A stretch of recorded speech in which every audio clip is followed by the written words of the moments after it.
All right, so here we go. This is the second time we're doing this. We did previously with Rebel Moon, and holy crap, I just lost a lot of listeners. I'm watching Kingdom of the Planet of the Apes. I want to stop the movie and just tell you about how enthusiastic I am and where we are in this movie, because I am in awe. I'm taken aback by the quality and we're just the story, and I'm so engaged with this movie.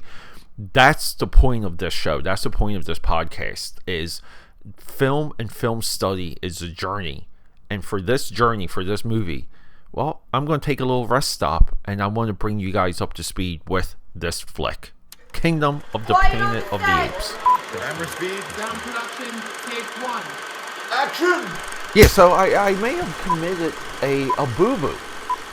Original series, Planet of the Apes, 1968. I did an episode titling the original Planet of the Apes as 1969, and I had mistaken that it's 1969 as also being the year of Stanley Kubrick's 2001: The Space Odyssey getting released. And at that point, I just, because you have to do it, I titled some of my thoughts. I labeled some of my thoughts as 1969, the greatest year in science fiction film history.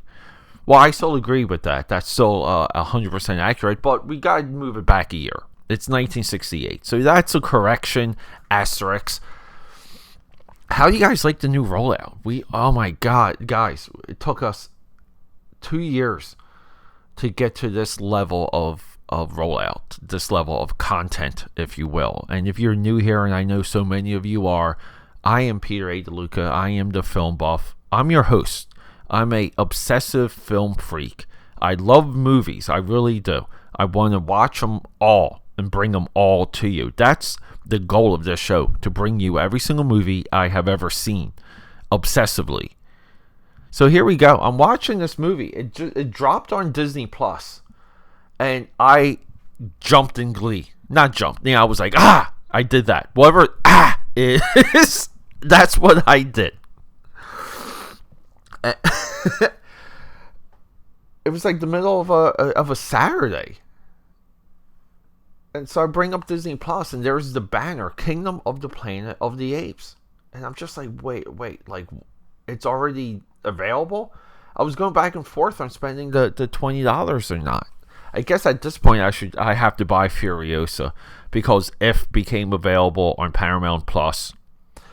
I think the bike riders, that's available early August. There's just a lot of these movies I was like, I would pay the $20 for to get it on demand. And they're all like, they're already announced as streaming. So anyway. And Disney Plus, guys, you know I love the streaming apps, but Disney Plus finally has a Planet of the Apes tab, a section, and they're all there. I just wish the TV show was there. I now wish the animated series was there, and we're going to have to watch the animated series. I love the animated series, but we're doing animation now, Saturdays and Sundays, because, we're completionists. In a weird way. Wes Bell directed this movie. And who the hell is Wes Bell? Should we talk about box office? Budget is $160 million.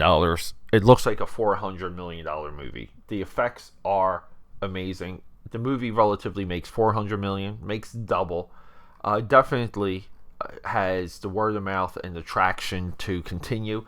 Keep in mind, the other Planet of the Apes, and they announced this as, Disney Fox announced this as the beginning of a new trilogy. And it does feel like we're starting something new. The movie begins with Caesar's funeral, and then we go ahead, and as the title card says, multiple generations. So apes now, they're still talking in broken English and all this other stuff. And here's the amazing thing. We're still dealing with mostly a silent film.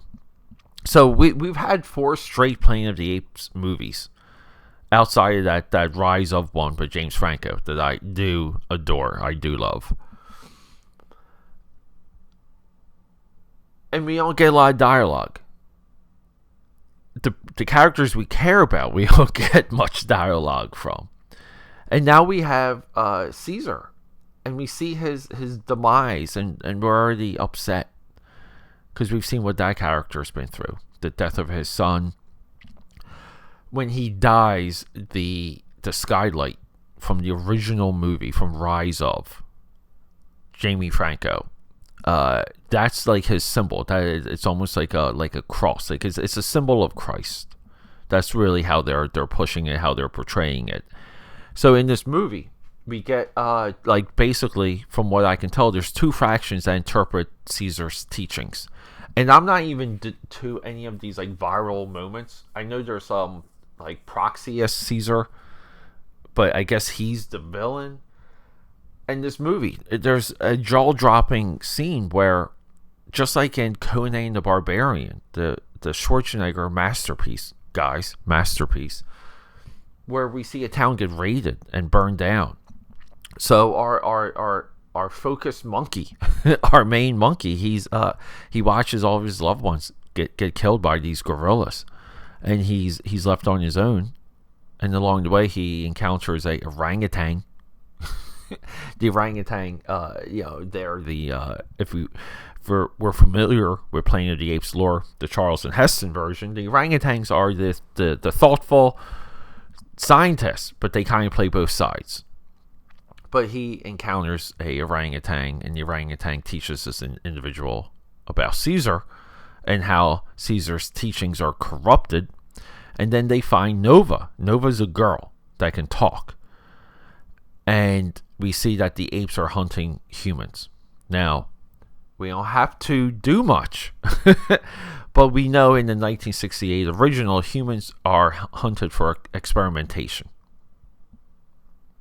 Because part of Planet of the Apes is it needs to hold a mirror up to society. I'm not sure explicitly what this one says about society, but holy crap. Am I into this movie? I think I have an hour left. And I was just elated. I was like euphoric watching this movie. I heard it was good, but again, the internet and the other commentators, they failed me, because this movie is one of the greatest sequels or number ones I've ever seen. I don't know, like, how do we even look at this movie? I guess we're 10 deep. That's what she said. At this point, it's amazing. It's amazing. It really is. I want to give a shout out to Dan Zimmerman. He's our editor. I think movies that are this special effects heavy, the editing needs to be perfect. No error editing. Keep that in mind. So who's our boy? Wes Ball. 7 letters. This is our director. And here we go. Because this is the guy. He's the director of the Maze Runner trilogy. Maze Runner 2014. This is young adult dystopian fiction. Teen dystopia, I think they call it. Maze Runner The Scorch Trials. Maze Runner The Death Cure 2018. I've never seen these movies. I know their posters, but I never had them on my list until now. Because if this guy is this good here, I want to see what he did 10 years ago. I mean, in 1 hour, Wes Ball made me an absolute believer. I'm going to bring in a little bit of bias here. I'm going to say, if you're this good to make this movie, that nobody wanted. We never got the Planet of the Apes movie where they're just like slaughtering humans. That's the one that's the movie we still want. But if Wes Ball comes out of nowhere in my eyes, drops this movie into my lap, thank you Disney Plus, and it's of this quality, I'm only going to say that I'm shocked that the Maze Runner trilogy isn't spoken of. So we have to get into that. Guys, I'm on record. I love the Resident Evil, what's that, the sixth film arc of Resident Evil. I love that arc. I just feel like we fight against everything here sometimes. But AKA Padders, I just wanted to share my delight from where I'm at of Kingdom of the Planet of the Apes. And yes, we will do a follow-up. But for this, I feel like this is immensely important. Okay. I love you guys. Rock and roll.